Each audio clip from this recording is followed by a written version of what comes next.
নমস্কার, 24 ঘন্টা আপনাদের সকলকে স্বাগত। আপনাদের সঙ্গে আমি সঞ্চিতা। সিঙ্গুরে দাঁড়িয়ে মাস্টার স্ট্রোক মমতার।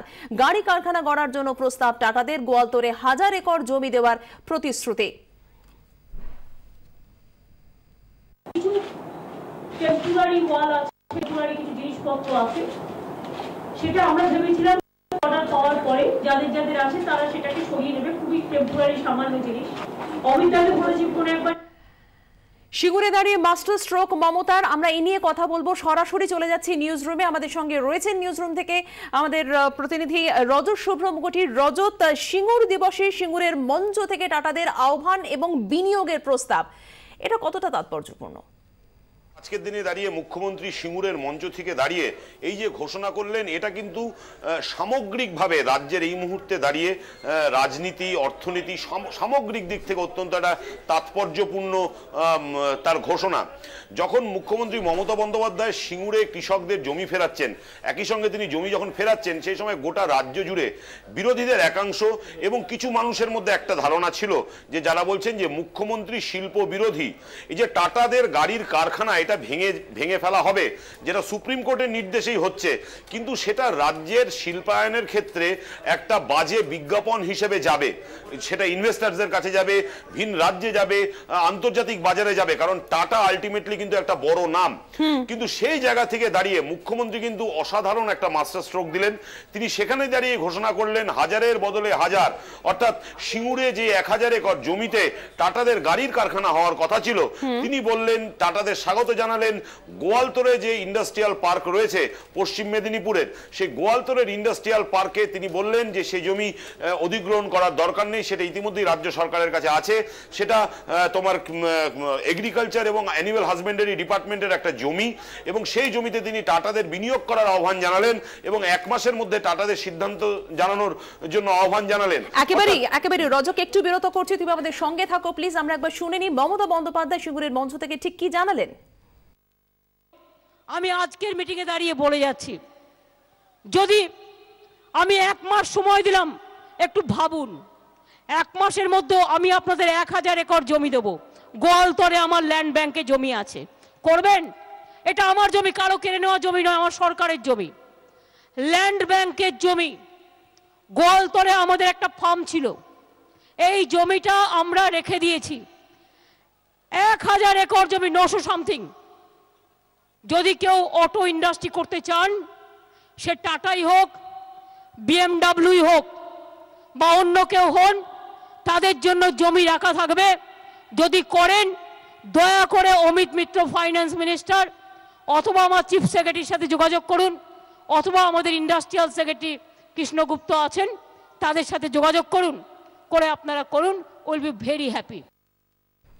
আমি আবারও চলে যাব নিউজ রুমে। আমাদের সঙ্গে রয়েছেন আমাদের প্রতিনিধি রজত শুভ্র মুখোটি। রজত, এই যে ভাবমূর্তির একটা সমস্যা, একটা পারসেপশন প্রবলেম, যেটা সিঙ্গুর আন্দোলন থেকেই মমতা বন্দ্যোপাধ্যায়কে তাড়া করে বেড়াচ্ছিল, এবং সামগ্রিকভাবে একটা প্রশ্ন উঠছিল যে পশ্চিমবঙ্গ কি আদৌ বিনিয়োগ চায়। এবং যখন আমরা দেখছি যে পশ্চিমবঙ্গ বিনিয়োগ টানার উদ্দেশ্যে তোমার সমুদ্র পাড়ি দিচ্ছে, বিভিন্ন রাজ্যে গিয়ে তারা রোড শো করছে, এবং তার মাঝখানে দাঁড়িয়ে এই যে সিঙ্গুরের কৃষকদের জমি ফেরত দেওয়া, এটা কিন্তু শিল্প মহলে একটা ভালো বার্তা আদৌ তৈরি করবে কিনা সে নিয়ে একটা সংশয় থেকেই যাচ্ছিল। এবং বিরোধীরাও দেখলাম আক্রমণ শুরু করে দিয়েছিল এই বলে যে আজ রাজ্যে তোমার যেভাবে শিল্পের বিদায়ের দিন বলে তারা ঘোষণা করছিল, ঠিক সেই জায়গায় দাঁড়িয়ে মুখ্যমন্ত্রী যখন বললেন যে 1000-এর বদলে 1000, অর্থাৎ সিঙ্গুরে যে 1000 একর জমি টাটাদেরকে ঘিরে যেটা বিতর্ক হয়েছিল, যেটা সুপ্রিম কোর্টের নির্দেশে আলটিমেটলি কৃষকদের তিনি ফেরত দিয়ে দিলেন, সেই জায়গায় দাঁড়িয়ে তিনি ঘোষণা করলেন যে শিল্পকে তিনি কখনোই চাইছেন না যে শিল্প রাজ্যে বিনিয়োগ করবে না, এমনটা তিনি চাইছেন না। তার প্রায়োরিটি লিস্টে যেভাবে কৃষিও আছে, ঠিক একইভাবে শিল্পও রয়েছে। এই শিল্পের জন্যই তিনি টাটাদেরই আহ্বান জানালেন, সঙ্গে তিনি BMW বা অন্যান্য সংস্থার কথা ঘোষণা করলেন, এবং অটো ইন্ডাস্ট্রির জন্য রাজ্য যে প্রস্তুত, এবং গোয়ালতোড়ে রাজ্য সরকারের যে 1000 একর জমি রেডি রয়েছে, সেটা তিনি জানাতে ভুললেন না। এটা কিন্তু মমতা বন্দ্যোপাধ্যায় অত্যন্ত দক্ষতার সঙ্গে এই তার রাজ্যের অবস্থানটা জানালেন, যাতে তার শিল্প বিরোধী তকমাটা না লাগে, যাতে তার টাটা বিরোধী তকমাটা না লাগে। তিনি কিন্তু টাটাকেও আহ্বান জানালেন গোয়ালতোড়ে শিল্প করার জন্য। তার ফলে একই সঙ্গে কৃষকের জমি ফেরত দিয়ে তিনি শিল্পের পক্ষে সওয়াল করলেন, যেটা ভাবমূর্তি বা পারসেপশন প্রবলেম দূর করার জন্য অত্যন্ত গুরুত্বপূর্ণ ছিল। রজত, যেভাবে টাটাদের আহ্বান জানানো হলো সিঙ্গুরের মঞ্চ থেকে, যেভাবে বিনিয়োগের প্রস্তাব দেওয়া হলো, সেক্ষেত্রে কোথাও যে তাদের সঙ্গে সম্পর্কের কোনো অবনতি হয়নি, কোথাও চিড় ধরেনি, এটাও কোথাও কি ইন্ডিকেট করছে? দেখো, টাটা গোষ্ঠী একটা ব্যবসায়িক গোষ্ঠী, তাদের সঙ্গে রাজ্য সরকারের সম্পর্ক কিন্তু কখনোই খারাপ ছিল না। আমরা দেখেছি যে যদিও যখন রতন টাটা এখান থেকে যান, রতন টাটা যাওয়ার আগে ব্যাড এম গুড এম বক্তব্য, যখন তিনি মমতার রাজ্য ছেড়ে মোদির রাজ্যে যান, সেই ব্যাড এম গুড এম বিখ্যাত উক্তি হয়ে আছে। কিন্তু তারপরে আমরা দেখেছি যে টাটা কিন্তু তার বিনিয়োগ কখনো রাজ্যে বন্ধ করেনি। তারপরে আমরা দেখেছি যে টাটা রাজ্যে এই মুহূর্তে কিছুদিন আগে টাটা গোষ্ঠীর কর্ণধার সাইরাস মিস্ত্রি এসেছিলেন, তিনি বলেছেন যে পশ্চিমবঙ্গ টাটাদের ইনভেস্টমেন্ট ম্যাপে অত্যন্ত গুরুত্বপূর্ণ জায়গায় রয়েছে। এখানে টিসিএস কে আমরা দেখছি যে তারা সম্প্রসারণ করছে, হিটাচি তারা নতুন করে বিনিয়োগ করেছে, তারাও এক্সপেনশন প্ল্যান করছে। ফলে সামগ্রিকভাবে টাটা গোষ্ঠীর কাছে পশ্চিমবঙ্গের প্রতি বিমাত্র সুলভ আচরণ করা হবে এমনটা কিন্তু মনে করার কোনো কারণই নেই। টাটা গোষ্ঠী এমনটা ভাবে না।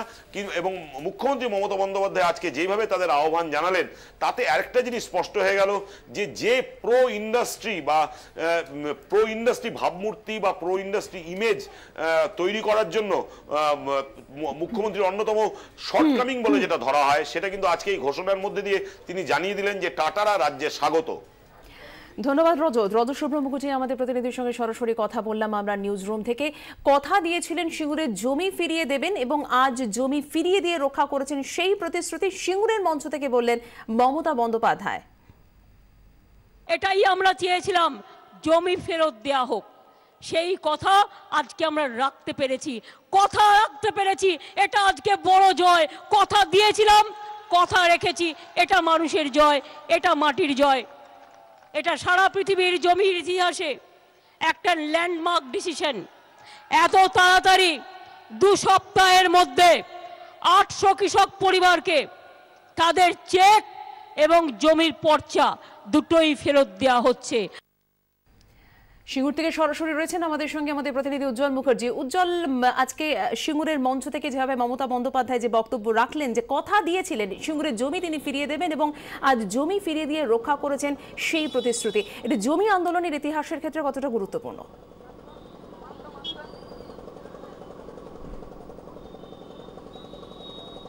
অবশ্যই গুরুত্বপূর্ণ, কারণ জমি আন্দোলনের ইতিহাসের ক্ষেত্রে মমতা বন্দ্যোপাধ্যায়ের এই লড়াই শেষ পর্যন্ত কৃষকদের হাতে জমি ফিরিয়ে দেওয়া, অনিচ্ছুক কৃষকদের হাতে জমি ফিরিয়ে দেওয়া, তাদের হাতে চেক তুলে দেওয়া এবং শেষ পর্যন্ত সুপ্রিম কোর্টের রায়, সবটাই কিন্তু অবশ্যই ইতিহাসের পাতায় জায়গা করে দেবে। দেখো, আজ থেকে ঠিক 10 বছর আগে এরকম একটা জায়গাতেই, এই রাস্তা তখনও ছিল, এরকম একটা জায়গাতেই মমতা বন্দ্যোপাধ্যায় 16 দিন ধরে আন্দোলন চালিয়েছিলেন এবং 21টা মঞ্চ সেই সময় তৈরি হয়েছিল এবং সেই সময় তৃণমূলের সঙ্গে সোমেন মিত্র সহ আরও অনেক দলের নেতৃত্ব উপস্থিত ছিলেন। 16 দিন ধরে এখানে বসে আন্দোলন চলেছে। তারপর 26 দিন ধরে অনশন হয়েছে ধর্মতলার মঞ্চে দাঁড়িয়ে এবং একটা মাত্র দাবি ছিল, একটা মাত্র স্লোগান ছিল, সেটা হচ্ছে অনিচ্ছুক কৃষকদের জমি ফিরিয়ে দিতে হবে। নিঃসন্দেহে অত্যন্ত স্পর্শকাতর একটা বিষয়। বামেদের তরফে, বিরোধী দলের পক্ষ থেকে বারবার এই তকমা সেটা দেওয়ার চেষ্টা হয়েছে যে মমতা বন্দ্যোপাধ্যায় শিল্প বিরোধী, মমতা বন্দ্যোপাধ্যায় সরকার আসলে শিল্প হবে না, এই অভিযোগ বারবার তোলা হয়েছে।